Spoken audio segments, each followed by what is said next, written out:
খাগড়াছড়িতে বৃক্ষরোপণ ও চারা বিতরণ করেছে প্রকৃতি ও জীবন ক্লাব।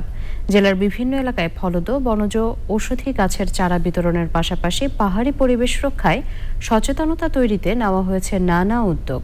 খাগড়াছড়ি থেকে আজহার হীরার তথ্য ও ভিডিওচিত্রে আদনান দেলোয়ারের রিপোর্ট। পাহাড়, বন আর সবুজে ঘেরা জেলা খাগড়াছড়ি। প্রকৃতির এই অপরূপ সৌন্দর্যই জেলার অন্যতম পরিচয়। তবে অপরিকল্পিত বৃক্ষনিধন আর দখলে বদলে যাচ্ছে পাহাড়ের চিরচেনা রূপ।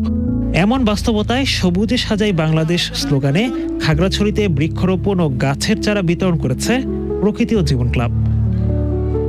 শুধু বৃক্ষায়ন নয়, পাহাড়ের জীববৈচিত্র্য টিকিয়ে রাখতে প্রকৃতি ও জীবন ক্লাবের এই বৃক্ষরোপণ কর্মসূচি।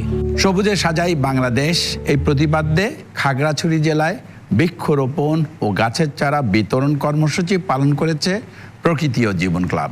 পাহাড় ঘেরা খাগড়াছড়ির প্রাকৃতিক সৌন্দর্য ও পরিবেশ রক্ষায় গাছ অত্যন্ত গুরুত্বপূর্ণ। একটি পূর্ণবয়স্ক গাছ এক বছরে প্রায় 10 জন মানুষের বার্ষিক অক্সিজেনের চাহিদা পূরণ করে।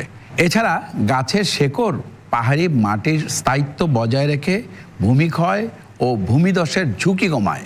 আসুন খাগড়াছড়ির পাহাড় ও প্রকৃতি রক্ষায় আমরা সবাই মিলে গাছ লাগাই, বাংলাদেশটাকে সবুজে ছেয়ে ফেলি।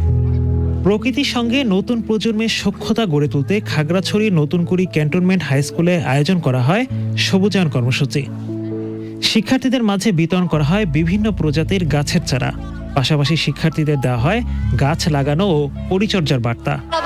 একটা হলেও গাছ লাগানো উচিত। এই উদ্যোগটা একটা অত্যন্ত মহৎ উদ্যোগ। একটি গাছ লাগানো মানে একটি জীবনকে বাঁচানোর সমান। জলবায়ুর বিরূপ প্রভাব মোকাবেলা, বন্যা ও খরার মতো প্রাকৃতিক দুর্যোগের ক্ষতি কমাতেও বৃক্ষরোপণের উপর গুরুত্ব দিয়েছেন সংশ্লিষ্টরা। প্রকৃতি জীবন ক্লাব প্রত্যেকটা বছর এই আয়োজনটা করে আসছে। আমি চাই এই বিতরণটা অব্যাহত থাকুক, তাহলে আমাদের দেশ সবুজে ভরে যাবে। আমাদের বাবা মা যেভাবে যত্ন নিয়ে তোমাদেরকে বড় করছে, তোমরাও তোমাদের যে রোপণ করা বৃক্ষগুলোকে সুন্দরভাবে যত্ন নিয়ে বড় করবে। খাগড়াছড়ির বিভিন্ন এলাকায় এবছর প্রায় 10,000 ফলদ, বনজ ও ঔষধি গাছের চারা বিতরণের লক্ষ্যমাত্রা নিয়েছে প্রকৃতি ও জীবন ক্লাব। সবুজ পাহাড় আর নির্মল প্রকৃতি ফিরিয়ে আনতে এই উদ্যোগ অব্যাহত রাখার কথা জানিয়েছেন সংশ্লিষ্টরা। Adnan Delwar, channel I.